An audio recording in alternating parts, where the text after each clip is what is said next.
take a fresh look at all this pro barbecue stuff with a complete 100% focus on helping teams get better and better and better. Give them the kind of feedback they need to be great professional barbecue cooks. What we're going to do is we're going to take from the best, mix it up a little bit, throw in some real cool twists, and come up with an amazing barbecue sanctioning contest organization. 4 meats. We're going to have chicken, ribs, pork, and brisket. Hour in between turn-in, no garnish. It's all going to be judged on 7 criteria. And each comment card, each scoring card is going to be returned to the cooks, so they can see what the judges said on the scorecard, and you're going to see the matrix of all the judges combined, and you're going to see all the scores from everybody at the contest. How cool is that? And the great news is that we are approved, and the winners of our contest qualify for the American Royal, the Jack Daniel's World Championship, Sunny Invitational, and we're working on World Food Championships as well.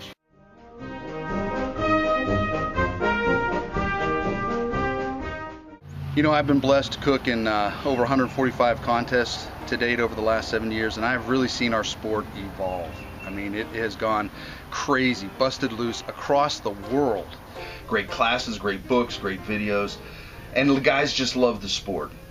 But unfortunately, the scoring system and the way cooks are evaluated at contests hasn't kept pace with the sport.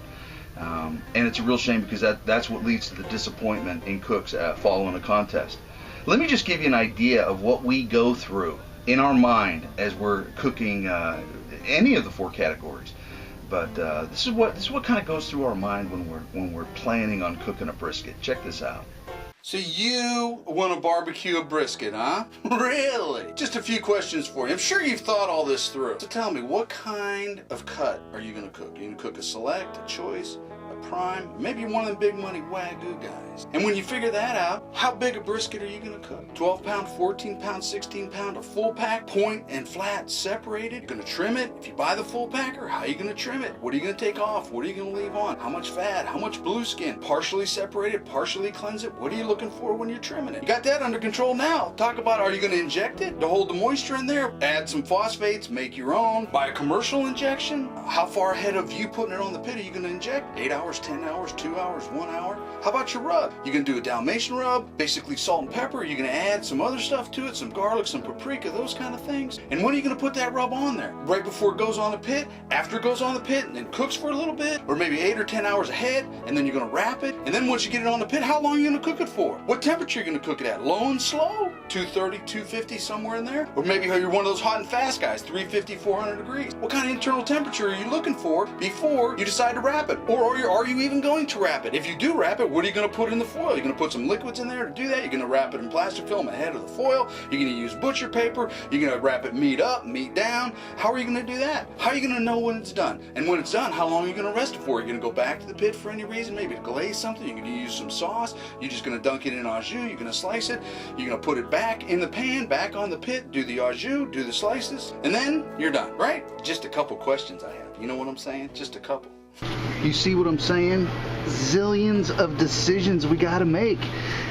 Zillions of decisions we gotta make to make the perfect barbecue, so we need to figure out how we're doing, get that feedback.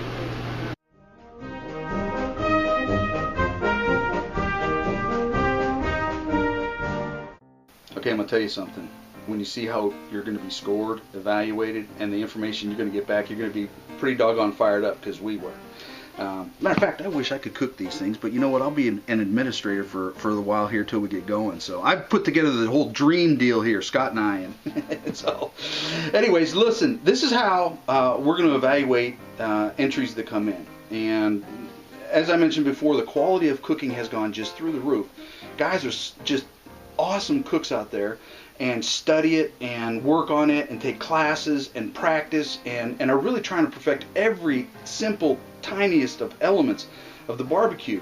We go, we turn it in, but when we get the scores back and we're evaluated, it falls short of telling us really what we need to do to get better.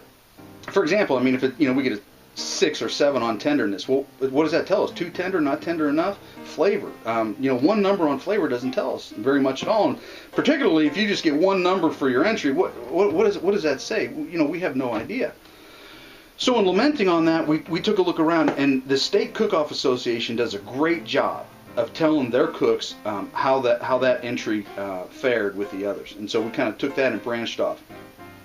All of the entries here in UCBL will be judged on 7 criteria. 7.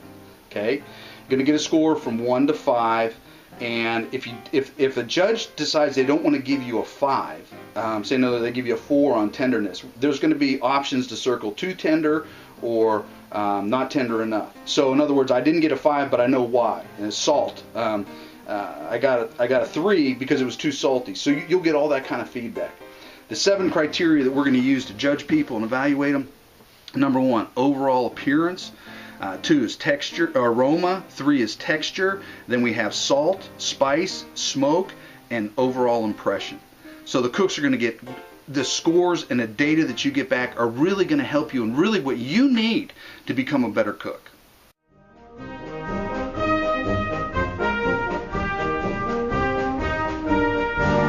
Man, I'm going to tell you, these league events are going to be really cool. When you combine spending a weekend in the state park and a great barbecue contest that's going to give you an amazing evaluation of your cooking skills, it's going to be awesome. Man, that's awesome. Power, water, and cook site right there. Cooks, it don't get any better than that. You know, we started off with the Lieutenant Governor Billy Nungesser's office and told him what we wanted to do. And they got really fired up about it. And matter of fact, they've kind of rolled out the red carpet for us to do contests in Louisiana. Same things happen in Mississippi and Alabama. We're starting to talk to Florida and Tennessee and Arkansas and Texas. And you know, at the park level, those guys are really excited about it because it brings attention to the parks and how fun a weekend can be in the park. They're really the hidden jewels of recreation that we have available to all of us. So when you throw in a barbecue contest like we're going to do, a league event, and bring the family out, cook, and then get the results that are really going to help you grow as a professional, that's just a recipe for a great weekend.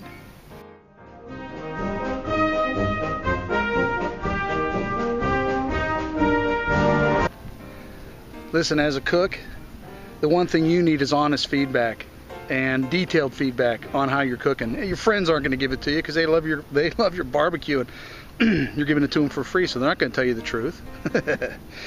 But what we want to do is we want to find out from the judges. We really want to have it detailed, evaluated, how our barbecue is doing. So that's why we devised the 7-point scoring system for you. Overall appearance, aroma, texture, salt, spice, smoke, and overall impression. You know, and where somebody doesn't get a 5 on that. And by the way, when you're being judged, we're telling the judges that every box before it's even opened is a 5. So your entry is perfect before they open it, and then they go down from there. So everybody's on the same page. So, and if they don't give you a 5, they're going to mark and tell you why. So you're going to get the kind of feedback that you need, that you desire, that you pay for, that's really going to help you grow as a professional barbecue pitmaster.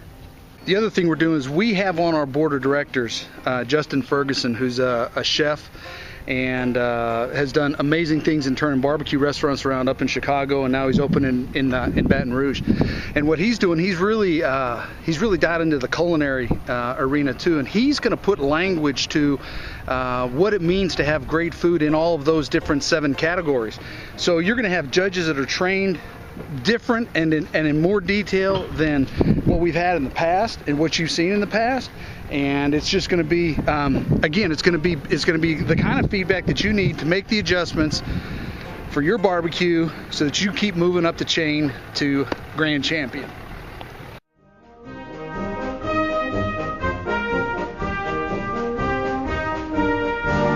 How's this going to benefit judges? Look, I know judges care as much as cooks do and want to do a great job in their judging of what they do in barbecue. This whole process of what we're putting together is going to help judges become better judges. You know, what we're going to do is we're going to help train their minds to think about the things that we think about when they're going through those 7 criteria. So they're going to understand not only the complexity of what we're doing and really what good barbecue is all about, they themselves will become better judges in the process. So we invite you to become a judge and join our group. And listen, if you're already a certified judge in another organization, be it state or MBN, KCBS, wherever you're a judge, we'll honor that certificate, and you don't have to take the class. We just want you to sign up and be a member.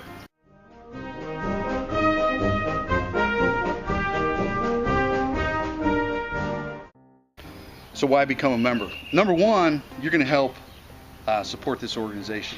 Number two, as a member of the organization, you're going to be in the Team of the Year race, and what we're going to do is we're going to take your best 7 scores from a particular year of contest. And check this out, this is really cool. We're going to take the top 10 finishers in Team of the Year, and we're going to hold a separate invitational contest for those top 10 finishers. So it's going to be an invitational, the top 10. It's kind of like getting to the playoffs of the NFL or the World Series. You're going to get to the next level, you're going to get to the show, and then you're going to cook it off for whoever the grand champion, world champion is for that particular year. And another little twist that we're doing is that the people that are going to judge those 10 are the cooks that came in 11 through 20. So you're going to be judged by the cooks that came in right behind you. Those cooks are going to get a chance to see and taste and of the top 10 and help them improve their game. So it's going to be cooks being judged by cooks for the ultimate world championship, and you'll get the honor to maintain, to hold, and to treasure the Give It to God Cup.